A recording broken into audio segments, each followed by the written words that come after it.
Back in 2021, I put together this series on what I called Universal Folktales, which are when different cultures observe the same mysterious phenomena but have different explanations for what causes them. And the ones I used in that example were there's the changeling legend, where a baby will suddenly transform, deteriorate mentally, maybe, which the Newfoundlanders call it a changeling, which is like a fairy swapping the baby for one of their own babies. There's another tradition, which I'm not going to talk about because I don't want to get demonetized, but you can go back and watch that video if you want to see what I'm talking about. Another one is horse tails will get braided in the night. So all over the world, cultures have, all over Canada, Canada is what I focus on, all over Canada, people will notice that their horses get braids in the night. And the explanations are like witches, poltergeists, lutins, which are little French-Canadian goblins.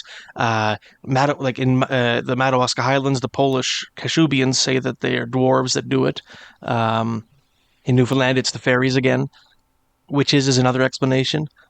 I noticed some similarities between the Wendigo phenomenon, like the Wendigo legend of the Cree and the Algonquins, and Roman Catholic demonology. Like the parallels are so spooky, I thought. And the last one is berries, which is where people will vanish, and berries seem to be a common theme. Like David Paulides, who is a controversial figure, but he had berries are one of his profile points. One of the things that the weird commonalities that he would notice in a lot of the different cases that he investigates. And the same thing is in Newfoundland fairy stories. Children will go missing while berry picking, or fairies will harass people while berry picking, or something like that. Fairies are supposed to be the ones that take people away. But I wanted to put together this quick video, and I'm not going to do these subjects justice, but the reason I'm doing it like this is because I'm away from home, I don't have access to my books, and so I can't give this a proper job. I can't go through and get all the sources and the quotes and everything, so I have to kind of go from memory. But I'm too impatient to wait on this. I'd like to get it out there while it's kind of still fresh in my mind, this idea, I wanted to do a few more universal folk tales that I had thought of. And the first one is related to a video I did not too long ago on my friend Kevin Guhl, who's I've known Kevin since 2018. He's from the United States. He's a researcher. He runs the channel American Folklore. You should check it out. I'll include a link to it in the description. And excellent writer, excellent researcher. But we had come across. We were both interested in the Thunderbird photo, the infamous Thunderbird photo. If you don't know about that, I've done a video on that. I'll link to it in the description. But when we were researching that photo, there's a man from northern Pennsylvania named Hiram Kramer, who was kind of considered the regional folklorist there, and he claimed to have seen Thunderbirds. And this was a really old guy. He lived in the late 1800s, like I think that's when he was born, and lived up until the 1960s, I think, maybe 1966. And anyway, he had all sorts of stories about the Thunderbird and claimed he had seen them. And he had this story where he says that they would catch a human victim, carry off a human, and carry them up to a cliff or something where they live, and they would crack open its skull and eat its brains. And this had reminded me of a story from Collingwood, Ontario, which is on the southern shores of Georgian Bay. I'd covered this in my 2019 book, Mysteries of Canada, Volume 1. And in this Collingwood place, there's a big pillar of rock. That means they call it Ekareniondai. I think the Hurons would call it that, and the Petun. I believe this area was kind of on the border of their Huron and Petun nations, which are very close. Ended up becoming amalgamated into the Wyandot later, after they were exterminated by the Iroquois. But this rock had been written about by the Jesuits, like Jean de Brebeuf. He was a really early Jesuit, became a Catholic saint. But I think he was the first person to write about this in the Jesuit Relations. I think it was 1634. If memory serves. And he said the natives believed that it marked the entrance to the village of the dead. So if you're a Huron or a Petun person and you died, you were, I think, a virtuous person, your soul would go to this place. And this rock marked the entrance to it, and it was guarded by an entity called the Head Piercer. Oskatorak, I think is what he called it. But it was the Head Piercer, and it would take people's brains out. And I think the idea behind that was that it would either get people to forget their their former life to prepare them for land in the village of the dead. They couldn't remember their past life in order for them to live there. But anyway, this same area is associated with an Ojibwe legend of a giant Thunderbird nest. And the Ojibwe would say that there used to be a Thunderbird family that lived there, and they had a nest, and they raised their babies, and they flew off. And I got thinking that, maybe the legend of the head piercer came from maybe people found skulls around there that had been cracked open, and they assumed that the Thunderbirds that were supposed to live there had done it. What I thought was maybe a possible connection with Hiram Kramer's skull-pecking Thunderbird. But recently I came across this in a really informal source. It was just online. I found a mask. I think it was a Kwakwaka'wakw mask. Is that what it was? I think that's what it was. So Kwakwaka'wakw is that's a nation from the northern, like a native nation from the northern tip of Vancouver Island, and they apparently believed in these two different birds, according to this website. It's called umistapotlatch.ca, and it's on the Kwakwaka'wakw potlatch of the northwest coast. So it looks like a pretty authoritative site, and it says the Kwakwaka'wakw believed in both the Kenku, which is a supernatural crane-like bird that is often mistaken for a... How do you say this? I think it might be like Huxwhukw. Huxwhukw. So a supernatural crane-like bird that is often mistaken as a Huxwhukw. Both birds have long, narrow beaks and feed on human brains. So I thought that was kind of weird, completely on the other side of the continent, on the west coast, off the west coast on Vancouver Island. They believe in giant supernatural birds that crack open human skulls and eat their brains. So I thought that was pretty interesting.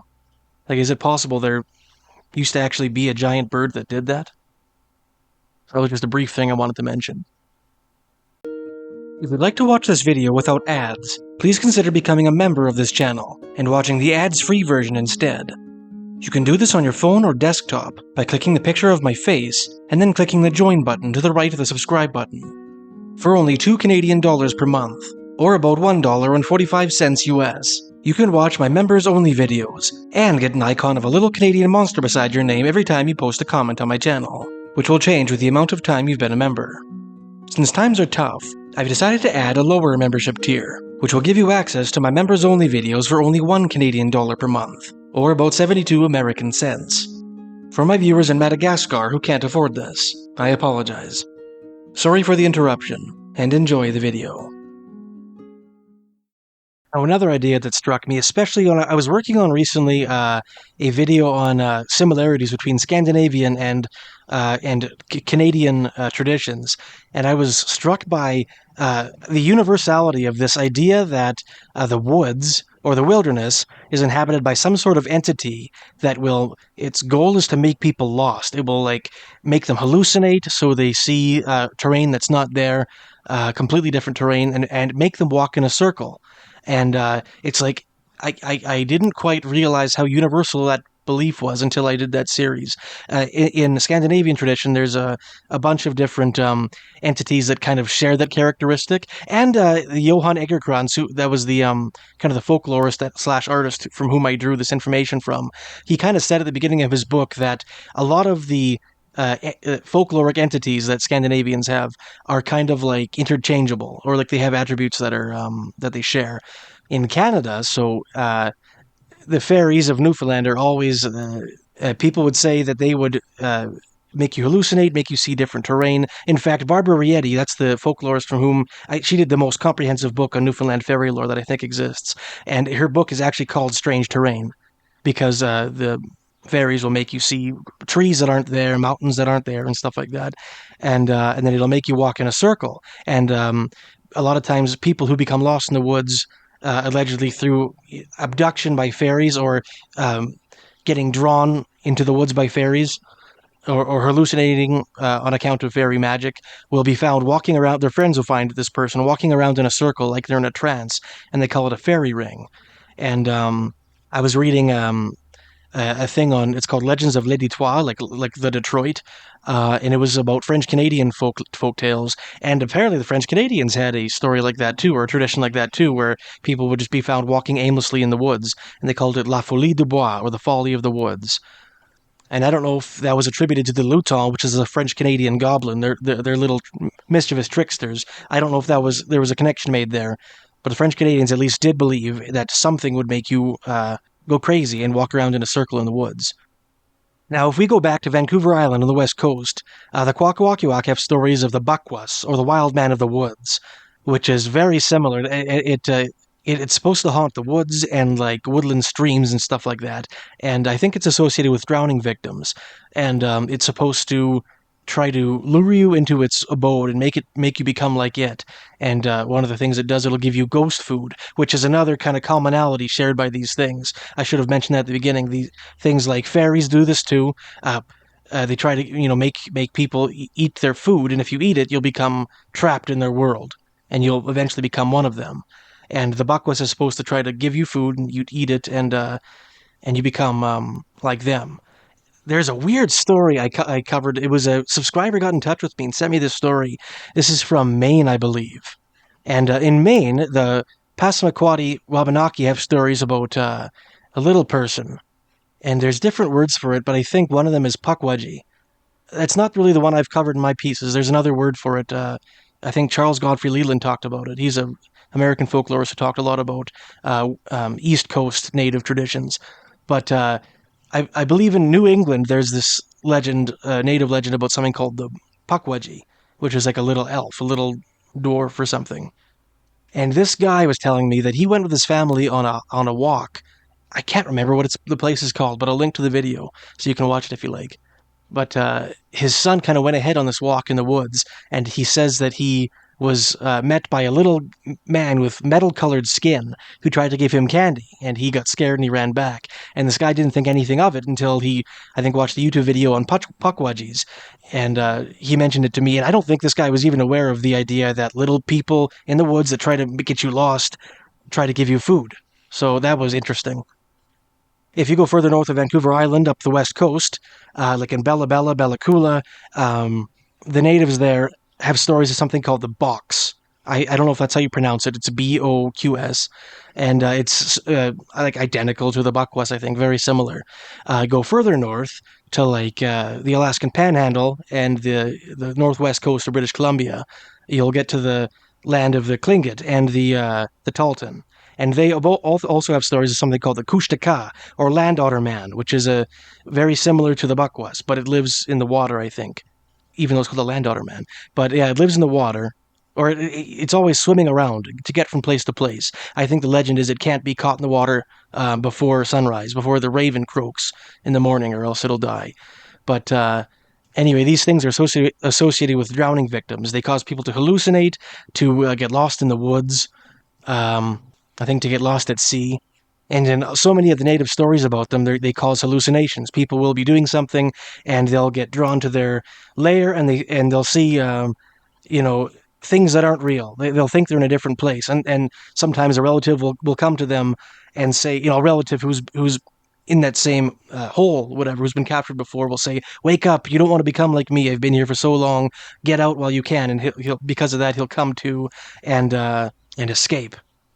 And that reminds me so much of, I can't say that I'm an expert at all on English folklore or anything like that. I'm not at all.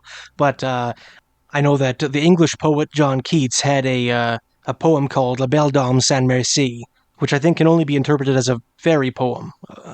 And it's about a man-at-arms, like a soldier, who some guy finds him dazed and confused at the edge of this barren wilderness, and he says, "What happened to you?" And he explains that he met this beautiful lady in the woods, like a fairy, who took him to her grove and kind of lulled him to sleep. And in his dream, he was met by all these really horrible-looking soldiers and kings who had kind of gone before him and been captured by this lady, and they're saying to him, "Get out of here! This is the woman without mercy." That's what the poem means, the beautiful woman without mercy.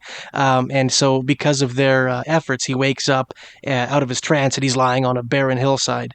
And so anyway, that reminded me so much of the Kushtaka stories. Reminded me so much of that, like when their relatives are trying to wake them up out of the stupor that they're in. So I'm sure one day I'm going to make a more polished video on this. This is so amateur, but one day I'm going to go through, get the proper sources, and do a nice video on this subject. Now, the last thing I wanted to mention Granted, this one might be a bit of a reach. I'm curious to hear what your opinion on this is, but the thought struck me. So this is kind of a crossroads of three different folkloric traditions. Folkloric traditions isn't necessarily the right word for this, but three different schools of thought on reality, I guess. And we'll start with the native one. So there's a misconception. I think a lot of people think that there's this idea that like Native Americans or First Nations are all kind of this homogenous group. They all believe the same thing. They all did the same thing. Which, if you watch my channel, you know that's not true. There's many different cultures separated by thousands of miles of wilderness. They have different languages. A lot of them hated each other so much, like bitterly hated each other.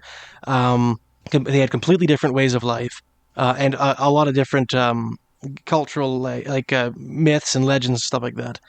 But there are some things that are strangely universal. I've talked about them before, like the legend of the Thunderbird and its mortal enemy, some giant water snake or water panther or giant snake or something like that. There's stories of native women being seduced by snakes, giant snakes, or water monsters, which seem to be kind of interconnected. And another kind of universal, this isn't a legend or anything, but it's kind of a belief that is almost universal. I've seen it in the high Arctic, like the Inuit have this. I'm not saying all of them, but some Inuit cultures have this belief. The Dene have it for sure. On the plains, they have it, and not, like I'm saying, not everyone has it, but it can be found in all these different places. West Coast, I don't know, maybe I can't recall. The Algonquins have it. So I think almost all across Canada, it can be found. This native belief, and it's that there is something supernaturally powerful about girls when they reach puberty, like when they first start menstruating. There's something extremely powerful and dangerous about it. And a kind of universal practice all across Canada is what they would do is when a girl first reached puberty, they would take her away and make her live in a little hut, separate from everybody. And this is because they were scared of her. They thought she had powers that would hurt them, that could maybe make them lose their own medicine guardian. Like a lot of them believed that they would obtain the guardianship of some sort of spirit, and they thought that this could kill that spirit guarding them, or hurt them, or make it turn against them, or something, or otherwise spiritually harm them.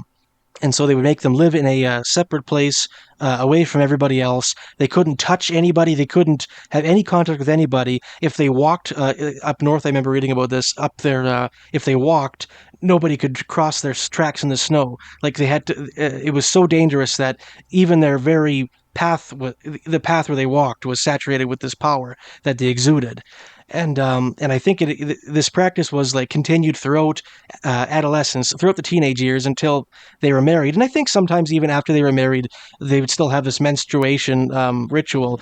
But my impression from reading all these ethnologies was that the teenage years were considered especially girls were considered very powerful and dangerous spiritually, exuding some sort of force. And the same thing, to a lesser degree, always happened with childbirth. So whenever a woman gave birth to a child, she would be in this, a hut outside of outside of the camp, and nobody could talk to her. And there was a taboo she had to observe. Like sometimes they had to fast. I think fasting was mostly for the early pubescent girls who were just going through puberty, had to fast. So yeah, menstruation, puberty, and childbirth were these times when women exuded a very powerful and potentially dangerous aura. Now, this reminds me a lot of way back. I covered a bunch of poltergeist stories. I think, most of them in my 2019 book, Mysteries of Canada, Volume 1, maybe in Volume 2, I can't recall. But in poltergeist stories, so poltergeist is like no one knows what it is, but there's a lot of different ideas about what it is. It's where usually this revolves around a young girl, not a young girl, like a teenage girl. Um, in a kind of a remote house usually, and all this supernatural activity, preternatural activity will revolve around this girl. Like there's some sort of entity that does not like her and is bothering her, and a lot of times fires will start in the house. Dishes will smash on the floor. Cutlery will fly around the house. Windows will explode. Rocks will fly around. There'll be loud bangs all over the house that you can't explain. And it sounds a little bit like a ghost story, but ghosts are never this violent and this mischievous. it almost seems like demonic activity or something like that. It's like always very, very mischievous and playful and like mean, you know. And in almost all these stories, they revolve around a teenage girl. Like one of the stories that I covered this probably more in depth in my video on the Beaver Wars, mysteries of the Beaver Wars. But I think the earliest, they call it the oldest poltergeist story in Canada, is Barbe Hallay. She was a 15-year-old girl who came from France to Quebec in the 1600s. And she ended up being, I think she was like this one guy who came with them. He was a Huguenot, former Huguenot, like a French Protestant turned Catholic. At this time, Quebec was very, very Catholic. And but this guy came with the same ship she was on, and he wanted to marry her. And her parents didn't like him because he was a former Huguenot, and so, but he kept on persisting. And then, anyway, they went their separate ways. Upon their arrival in Quebec, she became a maid at this kind of manor, and at the manor, all sorts of strange things started happening. Like, I think stones started falling from the roof of the house mysteriously, and they would like stones would fly around the house. There'd be sounds like trumpets and musical instruments just playing discordant sounds, and at nighttime she'd be visited by these phantoms, these scary looking figures, and one of them was this guy who wanted to marry her. Kind of bothering her, saying, "This all will stop, I think, if you marry me." Maybe I'm making that up, but something like that. He would appear to her, and from her vision, she would get the impression that he was a sorcerer, like a warlock, who was putting a curse on her, like sending demons to bother her. So that was, yeah, Canada's first poltergeist story. And there's another one, a famous one from Nova Scotia called the Great Amherst Mystery. It involved bugle calls, loud thumps, fires starting in the house. And this is on like kind of near the border of New Brunswick in Amherst, Nova Scotia. And I'd say that's probably the most famous one in Canada. And it was also revolved around a teenage girl. There's another one in Caledonia Mills, which is also in kind of northern Nova Scotia, but a little bit to the east from Amherst, and same thing happened. This is on a farm, a rural, like a farm, and another kind of commonality is a lot of these girls are orphans. It's not always the case, but a lot of them are orphans. But they will have in this story, the farmers' horses were messed with, like they were let out of their stalls, they were switched places, they had their manes and tails braided, which kind of connects to the the other thing we talked about before, fire starting, all that stuff. And I'll have to consult I've written all these before. What other ones did I cover? Oh yeah, there's Dag's Demon. That was on the Ottawa River. There was poltergeist stories. These ones are really, really freaky. You should check out my book, Mysteries of Canada Volume 1, I think is where I published them. But these are really spooky. Like they'd see like a minotaur-like guy. I remember there was one where he was like this guy with horns and like a bull's head pouring sugar into the oven, and he told some kid, "Want to come to hell with me?" And there was a part where one of the girls in this family could see this thing like a black figure, and the grandma gave her a whip and said to whip it, and she kept whipping it, and it apparently hurt this thing. And they'd hear voices coming from. Again, it revolved around a teenage girl. This one's especially creepy, I think, because if you believe that poltergeists are caused by demons, at the very end of this this event, this demon left the house in the form of a beautiful angel singing this song that made everybody weep, and it flew into the sky, which, according to Christian tradition, angels are demons. Sorry, demons are angels, cast out of heaven. So we got Caledonia Mills, Amherst Mystery, Barbe Hallay, Dag's Demon, and there's other ones, and they all seem to revolve around a particular teenage girl. Now, parapsychologists, which were people, kind of scientists back then, who they didn't dismiss the idea of ghosts or of supernatural, preternatural phenomena, but they wanted to try to come up with a scientific explanation for these phenomena. So they one of the theories that they came up with back in like I think the early 1900s for the poltergeist phenomena was that these teenage girls would exude these psychokinetic rods that would cause things around them to fly around, and that would cause all the phenomena like banging on the walls, fire starting and stuff. They thought it was because of these teenage girls, maybe because of their unique hormonal cocktail going on inside them, would exude these psychokinetic rods for a couple years during puberty, which would, I guess, go away when they got older or something. So that was the parapsychological explanation for the poltergeist phenomenon. But something that struck me was poltergeist stories sound very much like stories that Catholic exorcists will talk. They'll tell stories about demons oppressing people, not possessing people, but oppressing them, like bothering them.